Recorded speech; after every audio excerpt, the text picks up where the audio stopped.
Hello everyone, welcome to our YouTube channel Free UPSC Preparation.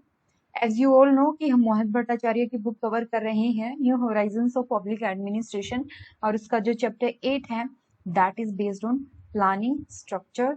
ठीक है, तो lastly हमने बात की थी प्लानिंग के बारे में, प्लानिंग होती क्या है, उसी से रिलेटेड एक और टॉपिक है छोटा सा प्लानिंग प्रोग्रामिंग बजटिंग पे, वो बात करेंगे and after that will move on to organizational structure. ठीक है, प्लानिंग प्रोग्रामिंग बजटिंग। वैसे तो ये चीज हम पढ़ते हैं जब हम टाइप्स ऑफ बजट पढ़ते हैं तब, बट स्टिल यहाँ पर दी हुई है तो हम इसको कवर कर लेते हैं। गवर्नमेंटल प्लानिंग में बहुत सारी टेक्निक उभर के आई, उनमें से एक थी आपकी planning programming budgeting system PPBS। ठीक है, and it has been widely used in USA. India में ऑल्दो इसका लिमिटेड यूज हुआ है और ये जो टेक्निक है it grew out of Robert McNamara's quest for economic rationality in defence expenditure. वो जब मिनिस्टर थे तब उनका एक ही मकसद था कि जो डिफेंस पे खर्चा होता है, ठीक है, उसके अंदर कुछ इकोनॉमिक रैशनैलिटी लाई जाए। इसके कुछ जो हम स्टेप्स देखेंगे after that you get to know कि किस तरीके से इकोनॉमिक रैशनैलिटी को इंश्योर किया जाता है। ठीक है, so there are certain steps involve in PPBS। First of all क्या होता है, कोई भी डिपार्टमेंट है आपका तो उसके ना ऑब्जेक्टिव्स बहुत क्लियरली डिफाइन होने चाहिए कि आपने एटलीस्ट करना क्या है। ऑब्जेक्टिव्स बहुत क्लियरली डिफाइन करो। ठीक है, एंड उन ऑब्जेक्टिव्स को अचीव करने के लिए आप जो भी प्रोजेक्ट प्रोग्राम लेकर के आ रहे हो वो भी आपका क्लियरली पता होना चाहिए। ठीक है, कि मुझे यहाँ पर फूड सिक्योरिटी को इंश्योर करना है, दैट इज माई ऑब्जेक्टिव, और उसके लिए मेरा प्रोग्राम ये है कि मैं सबको फ्री राशन प्रोवाइड करवाऊं। तो इसमें पूरा ऑब्जेक्टिव एक आउटलाइन डिसाइड कर ली हमने। ठीक है, एंड हर एक जो भी प्रोग्राम है उसको केयरफुली कैलकुलेट किया जाए, एनालाइज किया जाए कि जो भी मैं ये काम कर रहा हूँ क्या इस काम से ऑब्जेक्टिव फुलफिल हो रहा है या नहीं हो रहा है, जो मेरा अल्टीमेट गोल है वो फुलफिल हो रहा है या नहीं हो रहा है। देन जो टोटल कॉस्ट है प्रोग्राम की has to be worked out as clearly as possible. अंदाजा आपका बिल्कुल सही होना चाहिए और जो कॉस्ट है उसको वर्कआउट करो जितना क्लियरली हो सके उतना। रैंडम नहीं होनी चाहिए कोई भी चीज कि ओके 500 करोड़ ऐसे ही कुछ भी कि लग गए कहीं पे, नहीं, रैंडम चीजें नहीं होनी चाहिए, क्लियर होना चाहिए। And for that you should have long range and perspective view of the future. है ना, कि जितना अच्छे से आप फ्यूचर को गेस कर पा रहे हो, आपकी पॉलिसी आपकी प्लानिंग उतनी ही बेहतर है। So programme planning has to be undertaken और multi year basis. It's not like कि 6 महीने के लिए आप प्लानिंग कर रहे हो, it should be multi year, कम से कम 3 से 5 साल की होनी चाहिए। ठीक है, देन जो ऑब्जेक्टिव्स हैं आपके उनको रिग्रेसली रिव्यू करो एंड उनकी जो है ना इनपुट आउटपुट बेसिस पे, कितना आपने इनपुट डाला कितना आउटपुट मिला आपको, उसके बेसिस पे उसको अच्छे से एग्जामिन करो। And ultimately one has to arrive at the most effective means of producing a desired output at the lowest cost. ये हमेशा ध्यान रखना कि जो राशन आपने देना है फूड सिक्योरिटी के लिए, तो इसके जितने भी तरीके हैं उनको बैठ करके अच्छे से उसको एनालाइज करो और जो सबसे सस्ता पड़े आपको, लोवेस्ट कॉस्ट में आपके डिजायर्ड आउटपुट जो ला रहा है, ठीक है, जितना आप काम चाहते हो उतना काम हो रहा है और कम से कम कीमत में हो रहा है, तो क्या है उस चीज को फॉलो करो। And the last step would be to integrate this system into the budgetary process as it rolls on from year to year. तो ये जो आपकी PPBS सिस्टम है इसको आप अपनी कंट्री के बजट में लेके आओ, क्योंकि बजट हर साल आता है। ओके, तो ये एक मैक्रो व्यू आपको लेने में हेल्प करता है, बिकॉज ये मल्टी ईयर बेसिस होता है, तो it will help you to take a macro view और आपको किस डायरेक्शन में जाना है, आपने किस सेक्टर पे फोकस करना है, कौन से प्रोग्राम पे ध्यान देना है, ये उसमें भी हेल्प करता है। प्लानिंग जो है काफी स्लो है, बट स्टिल अभी जो है गवर्नमेंट धीरे धीरे उसको फॉलो कर रही है। Planning is being slowly accepted as an integral part of normal governmental functioning. Right, तो ये था हमारा प्लानिंग का टॉपिक PPBS का। अब हम बात करेंगे ऑर्गेनाइजेशनल स्ट्रक्चर के बारे में। Formulation of policy is followed by the creation of machinery and procedure for implementation of policy। हमने कल बात की थी ना कि पॉलिसी डिसाइड की या फिर हमने कुछ प्लान किया, उस प्लान को इम्प्लीमेंट करने के लिए ये तो था हमारा एडमिनिस्ट्रेटिव प्लानिंग, राइट। उसके लिए फिर हमने कहा था कि एडमिनिस्ट्रेटिव प्लानिंग जब आपने कर ली तो फिर करो आप ऑर्गेनाइजेशनल प्लानिंग। का क्या मतलब था कि ऑर्गेनाइजेशन के स्ट्रक्चर में कुछ चेंजेस करने हैं या नहीं करने हैं, क्या आपने पुरानी स्ट्रक्चर रखनी है या कोई नया इंस्टीट्यूशन क्रिएट करना है, उसके बारे में आपकी प्लानिंग होनी चाहिए। तो formulation of policy followed by the creation of structures and procedures। Although government के अंदर स्ट्रक्चरल चेंजेस रेगुलर बेसिस पे नहीं होते या बहुत फ्रिक्वेंटली आपको चेंजेस देखने को नहीं मिलते, बट माइनर अल्टरेशंस आपको हर जगह देखने को मिल जाएगी, खास करके प्रोसीजर के अंदर। हम अपना मेथड चेंज करते रहते हैं और स्ट्रक्चर्स के अंदर ज्यादातर चेंजेस आप नहीं देखने को मिलेंगे। एंड इवन अगर आप थोड़ा सा ध्यान दो, ब्रिटिशर्स जब इंडिया में आए तो उन्होंने मोस्ट ऑफ जो मुगल टेक्निक थी उनको फॉलो किया, उन्होंने वो प्रोसीजर फॉलो किया। ब्रिटिशर्स जो लेगेसी छोड़ के गए, we continued that legacy, and modern जो है हमारा सिस्टम, उसमें बहुत सारे ऐसे स्ट्रक्चर्स और मेथड हैं जो हमारे ब्रिटिशर्स वाले फॉलो किए हुए हैं। So stability is the hallmark of government, and this is especially true in countries having a long tradition of maintaining a particular style of administration। जहां पर रिवोल्ट होता है, जहां पे रिवोल्ट हो करके पावर में या फिर अथॉरिटी में चेंज आता है ना, वहां पर आपको एडमिनिस्ट्रेशन में सडन चेंजेस देखने को मिलते हैं। जैसे आप कोई भी रिवोल्ट ले लीजिए, जैसे 1789 की आपकी फ्रेंच रिवोल्ट है, देन आपकी रशियन रिवोल्ट है। ओके, तो ये क्या शो करती है कि रिवोल्ट से अगर कुछ हो रहा है ना, दैट मीन्स वो तो सिर्फ सडन चेंजेस आएंगे। लेकिन अगर आपने कोई रिवोल्ट नहीं हुई है, नॉर्मल आपका रहा है सारा सिस्टम, तो क्या करते हैं, हम कंटिन्यू करने की कोशिश करते हैं। ठीक है, तो जहां पर एक पर्टिकुलर स्टाइल ऑफ एडमिनिस्ट्रेशन को फॉलो किया जा रहा है, वहां पर स्टेबिलिटी पे ज्यादा ध्यान है, वहां पर ऑर्गेनाइजेशन स्ट्रक्चर को चेंज करने पे इतना फोकस नहीं है। India and many other developing countries, we have inherited an administrative system that was built during the colonial era, and colonial era में जितने भी सिस्टम और जितने institutions and methods follow किए गए थे ना, they were basically designed to serve the needs of imperial regime। But उसके बाद में क्या हुआ, colonial आपका रूल खत्म हुआ, डेमोक्रेसी आपने अपनाई, and after that there arose the need for remodeling the system of administration। because colonial जो स्टाइल था, it was ill suited to the needs of newly emerging society. And इसका एक और फैक्टर उभर के आया डेमोक्रेसी की वजह से, that people now become the participants in decision making. changes has to be induced and engineered at the same time। the old culture of stability, administrative orthodoxy will be hard to overcome। that means there was a dilemma between continuity and change।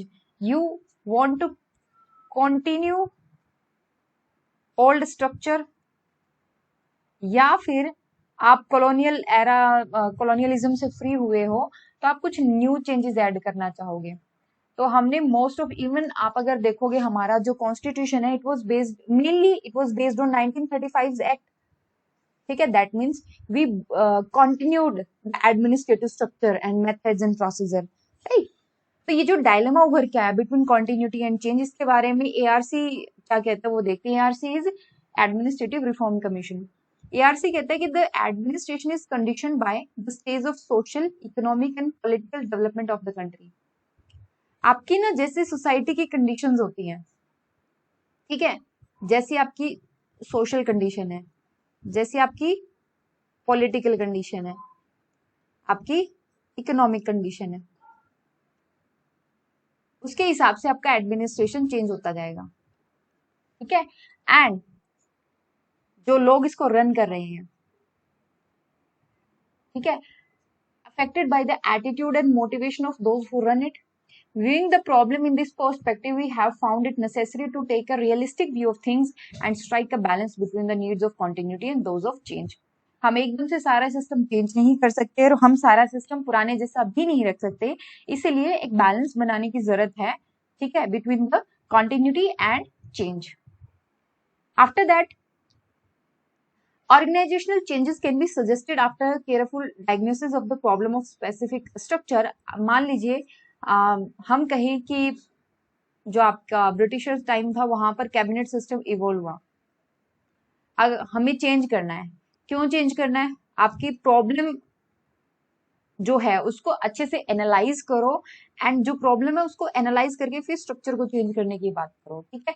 ये भी यही बात कहती है कि after a careful diagnosis of the problem of specific structure and for that an adequate understanding of structure and process of organisation is thus a precondition of change. जरूरी है कि आपको स्ट्रक्चर्स की, ऑर्गेनाइजेशन की, process की अच्छे से knowledge हो, तभी आप चेंज अच्छे से इंट्रोड्यूस कर सकते हो, ठीक है। ये तो थी स्ट्रक्चर की बात। अब हम बात करते हैं, हमने बात की अभी तक कॉन्टिन्यूटी और चेंज के डायलेमा के बारे में, अब बात करते हैं स्ट्रक्चर के बारे में। स्ट्रक्चर का मतलब क्या होता है? Structure stands for relatively fixed pattern of relationship among the parts of organization. यही है ना, the relationship between superior and subordinate. आपकी जो फॉर्मल अथॉरिटी होती है उसी को तो स्ट्रक्चर बोलते हो आप। जो पिरामिडिकल शेप उभर के आता है that is structure. In an organization the total task, जितना भी आपने काम करना है, दैट इज सब divided into a number of major components and this is known as the internal differentiation. कि आपको ना बैग बनाने इस ऑर्गेनाइजेशन में, एक बंदा तो बनाएगा नहीं, उसके लिए क्या किया आपने, काम को 5 हिस्सों में बांट दिया। ये क्या किया आपने, इंटरनल डिफरेंशिएशन किया है, ठीक है। So this thing is known as the internal differentiation and the formal structure emerged out of internal differentiation and the relatively fixed relationship that are planned among the different parts of component। ये ना आपने ये structures बना दी, ठीक है, organisation के अंदर। तो एक तो इंटरनल डिफरेंशिएशन हुआ, दूसरा फिक्स्ड रिलेशनशिप जो डेवलप हो रही है, वही तो स्ट्रक्चर है ना। So the structure has value only in relation to the fulfillment of objectives। आपने बैग बनाने, ये आपका ऑब्जेक्टिव है, इसी के लिए तो आपने स्ट्रक्चर क्रिएट की है, इसी के लिए तो आपने बताया कि ऑर्डर कौन दे रहा है और ऑर्डर रिसीव कौन कर रहा है, इसीलिए तो सुपीरियर सबऑर्डिनेट रिलेशनशिप डेवलप हुई है। So it has its value only in relation to the fulfilment of objectives. तो हम क्या कहते हैं कि जो स्ट्रक्चर होती है वो यूजुअली एक प्लान डिजाइन होता है, बट प्लान तब होता है जब फॉर्मल सिस्टम होता है। जब फॉर्मल स्ट्रक्चर की बात कर रहे हो तो वो तो प्लानिंग के साथ होता है, लेकिन अभी हमने देखा था, हम जब एल्टन मायो की बात करते हैं, वी गेट टू नो कि ऑर्गेनाइजेशन में सिर्फ फॉर्मल ग्रुप नहीं होते, इनफॉर्मल ऑर्गेनाइजेशन भी वहां पर पाए जाते हैं, ठीक है। तो एक्सपीरियंस और रिसर्च हमें बताती है कि other than formal structure, informal organization भी वहां पर एग्जिस्ट करते हैं, और ये भी आपकी प्रोडक्टिविटी को, एफिशिएंसी को इन्फ्लुएंस करते हैं, okay. Then structure refers to the established pattern of relationship in an organization. एक तो होता है स्ट्रक्चर और एक होती है प्रोसेस। प्रोसेस तो जो भी फंक्शन हो रहे हैं, फंक्शनल एस्पेक्ट, वो तो है प्रोसेस। और स्ट्रक्चर क्या होती है, एस्टैब्लिश्ड पैटर्न ऑफ रिलेशनशिप। मतलब ऑर्गेनाइजेशन जब काम कर रहा है इन एक्शन, दैट मीन्स वहां पे प्रोसेस आएगी and it shows the dynamic aspect of an organization. हम अलग से बात करेंगे प्रोसेस के बारे में, जैसे अभी हम स्ट्रक्चर के बारे में बात कर रहे हैं वैसे प्रोसेस के बारे में भी पढ़ेंगे। बट उससे पहले एक टॉपिक और देख लेते हैं कि गवर्नमेंट में डिपार्टमेंटेशन किस तरीके से होता है। हमने देखा ना कि बहुत सारी मिनिस्ट्रीज बनाई गई हैं, तो वो किस तरीके से डिजाइन की गई हैं। वैसे तो ये टॉपिक हम क्लासिकल थ्योरी में बहुत बार पढ़ चुके हैं, बट फिर एक बार रिवाइज कर लेते हैं कि क्लासिकल थिंकर्स ने डिपार्टमेंट्स क्रिएट करने के लिए कुछ प्रिंसिपल्स देने की कोशिश की थी, ठीक है। This sought to evolve a set of principle of organization, और इनमें सबसे प्रोमिनेंट जो नाम आता है वो आता है आपका ल्यूथर गुलिक का। उन्होंने बताया था कि 4 ऐसे क्राइटेरिया हैं जिनके बेसिस पे नए डिपार्टमेंट बनाए जा सकते हैं। वो क्या पर्पस अचीव करने के लिए काम करें, जैसे फूड सिक्योरिटी के लिए काम करें, ये आपका पर्पस है। प्रोसेस, ठीक है, कौन सा मेथड आप फॉलो कर रहे हो। देन आता है आपका पर्सन्स, आपके टारगेट बेनिफिशियरी कौन है, टारगेटेड बेनिफिशियरी, ठीक है, किन के लिए आप काम कर रहे हो। एंड फिर आता है फाइनली ज्योग्राफिकल टेरिटरी या फिर प्लेस, तो इसको बोलते हैं 4P। ये ल्यूथर गुलिक के टाइम पे हमने अच्छे से कवर किया था। And of all the principles basic objectives और purpose seems the most important. Purpose है ना, जैसे मिनिस्ट्री ऑफ डिफेंस हो गया, ये क्या है, पर्पस को सॉल्व कर रही है। मिनिस्ट्री ऑफ एक्सटर्नल अफेयर हो गया, ठीक है, एंड मिनिस्ट्री ऑफ होम हो गया। ये क्या है, ये पर्पस को वो कर रही है, सॉल्व कर रही है, बेसिक पर्पस को टारगेट कर रही है। It pinpoints the rationale of an organization. Also, it essentially related to the organizational output. Purpose. अब यहाँ पे आप याद रखिए कि जब पर्पस आता है तो मतलब पर्पस मतलब गोल, गोल आएगा तो गोल अचीवमेंट आएगी, गोल अचीवमेंट आई तो इफेक्टिवनेस आएगी। भी आपने जिस पर्पस के लिए ऑर्गेनाइजेशन बनाया था वो उद्देश्य पूरा हुआ कि नहीं हुआ, वो पर्पस पूरा हुआ कि नहीं हुआ। तो यहाँ पे क्या आप पाओगे कि it is related to the organizational output and the function of the organization can be deduced from its objective and all structure will be designed with a view to perform these functions. जो उसका objective होगा उसी हिसाब से structure develop हो पाएगी। But ऐसा नहीं है कि आपने पर्पस सोचा और उस हिसाब से डिजाइन कर दिया ऑर्गेनाइजेशन को, कुछ और भी फैक्टर्स हैं जो आपको कंसीडर करने पड़ेंगे। पीटर सेल्फ कहते हैं कि any principles of functional allocation must be squared with requirement of political management. आप चाहते हो कि इस पर्टिकुलर पर्पस को पूरा करने के लिए एक नया ऑर्गेनाइजेशन क्रिएट किया जाए, लेकिन इसको आपने साथ में पॉलिटिकल एनवायरनमेंट या पॉलिटिकल कंसिडरेशन भी आपको देखनी पड़ेगी। तो कुछ फैक्टर्स यहाँ पर दिए गए हैं जो कि नए डिपार्टमेंट क्रिएट करते टाइम आपको ध्यान में रखना होगा। सबसे पहले आपको ध्यान में रखना होगा पॉलिटिकल कंडीशंस, क्योंकि हमने बात की थी ना ऑर्गेनाइजेशन के ऊपर सोशल, आपका पॉलिटिकल और इकोनॉमिकल, और जो लोग काम कर रहे हैं उनका, इन सब का एस्पेक्ट, इन सब का इन्फ्लुएंस आपके एडमिनिस्ट्रेशन के ऊपर पड़ता है। तो स्ट्रक्चर जैसे चाहते हो आप ऐसा आपको पॉलिटिकल कंसिडरेशन भी आपको देखना पड़ेगा। Political consideration is the most important factor while designing a new organization और न्यू डिपार्टमेंट। देन हमारी पब्लिक पॉलिसी में शिफ्ट देखने को हमें मिलता है। नई गवर्नमेंट आई, नई गवर्नमेंट ने नई चीज पे फोकस किया, नई पब्लिक पॉलिसी आई, मतलब आपका पर्पस ही चेंज हुआ, आपके ऑब्जेक्टिव्स चेंज हुए, तो उसके हिसाब से आपको स्ट्रक्चर को या तो मॉडिफाई करना पड़ेगा या फिर आपने नया क्रिएट करना पड़ेगा। देन आता है process of social evolution and growth of new technology. आप अपडेट होते रहते हो, ऐसा नहीं है कि आज से 200 साल पहले जैसी सिस्टम थी, जैसी सोच थी वैसी आज भी है। सोशल इवोल्यूशन होता है, नई टेक्नोलॉजीज आती हैं, तो उनके साथ एडजस्ट करने के लिए आपको नए फैक्टर, नए स्ट्रक्चर्स की जरूरत होती है। Socio economic changes and the last one is historical aspect. अब हमारी जैसे अगर आप देखो ना अच्छे से हमारे पूरे कॉन्स्टिट्यूशन को या हमारे यहाँ जितनी एडमिनिस्ट्रेटिव स्ट्रक्चर है, मोस्ट ऑफ हमने बोरो की है यूके से या ब्रिटेन से। ऐसा क्यों? हमारे यहाँ आए तो फ्रेंच भी थे, पोर्टुगीज भी आए थे, ठीक है, हमने इनसे तो इतनी सारी एडमिनिस्ट्रेटिव स्ट्रक्चर्स बोरो नहीं की जितनी ब्रिटेन या यूके से की, क्योंकि हमारा जो हिस्टोरिकल जो जुड़ाव है वो ज्यादा है यूके के साथ एज कंपेयर टू फ्रांस और पोर्टुगल। तो हिस्टोरिकल एस्पेक्ट भी आपको देखना पड़ता है। To sum up, the structure of government organization and the allocation of function are the result of a number of needs and influences. अगर आप काम को बांटना चाहते हो, अगर आप कोई नई ऑर्गेनाइजेशन क्रिएट करना चाहते हो, तो बहुत सारे आपको चीजें देखनी पड़ती है, बहुत सारे इन्फ्लुएंसेस आपको देखने पड़ते हैं।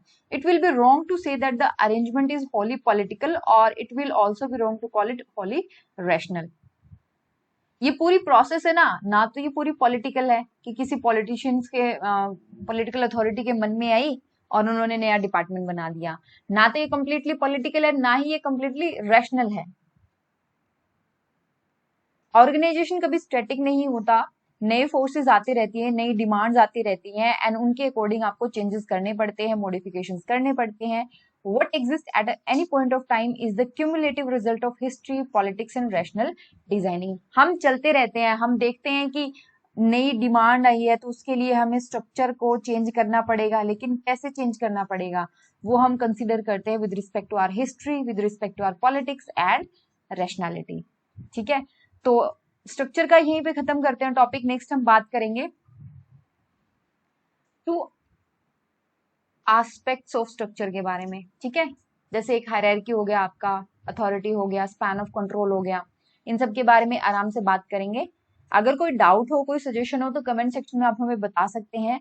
अगर आप हमारा पब्लिक एडमिनिस्ट्रेशन का पेड कोर्स ज्वाइन करना चाहते हैं तो कांटेक्ट करें 9896859767। इसकी जो कोर्स है, पेड कोर्स की जो फीस है वो है आपकी 8500 रुपीज। इसमें हम कवर करवाते हैं आपके जो यूपीएससी का सिलेबस है वो कॉम्प्रिहेंसिव वे में हम कवर कराते हैं। दूसरा, हम आपको नोट्स प्रोवाइड कराएंगे और तीसरा, आपकी वहां पर टेस्ट जो हैं वो कंडक्ट किए जाएंगे, यानी आंसर राइटिंग प्रैक्टिस की करवाई जाएगी। ओके, दूसरा ये है कि आप पेड कोर्स ना ज्वाइन करना चाहें तो सिर्फ आप टेस्ट सीरीज का ज्वाइन कर सकते हैं। जैसे हमने टेस्ट सीरीज के लिए 2 हम लेके आए हैं। एक तो वो जो बिगिनर है उनको प्रॉब्लम आती है कि एकदम से यूपीएससी के क्वेश्चन देख करके बौखला गए कि ये पता नहीं क्या ही आ गया। उनके लिए हम लेके आए हैं, बिगिनर के लिए सिंपल क्वेश्चंस दिए जाते हैं, डेली बेसिस पे 2 क्वेश्चन दिए जाते हैं, बाय इवनिंग उनका इवेल्युएशन होता है। और आपकी ना सबसे यहाँ पे फोकस किया जा रहा है कॉन्सेप्ट बिल्ड करने पे और आपकी जो आंसर राइटिंग है, स्किल है, उसको डेवलप करने में। सिर्फ टेस्ट सीरीज की आपकी जो कॉस्ट है वो है 3599। ओके, और नोट्स का तो आपको पता ही है। तो it is up to you, मेरा काम था आपको इन्फॉर्म करना। अगर आप ज्वाइन करना चाहते हैं तो मोस्ट वेलकम। कॉन्टेक्ट डिटेल्स आपको दे दी, आप इस पे भी कॉन्टेक्ट कर सकते हैं या फिर हमारी जो ईमेल आईडी है contactfreeupsc@gmail.com, आप इस पे भी कांटेक्ट कर सकते हैं। और हाँ, ये दोनों लैंग्वेज में अवेलेबल है, हिंदी में भी और इंग्लिश में भी। ओके, देन मिलते हैं नए लेक्चर के साथ कल। Till then take care and thank you so much.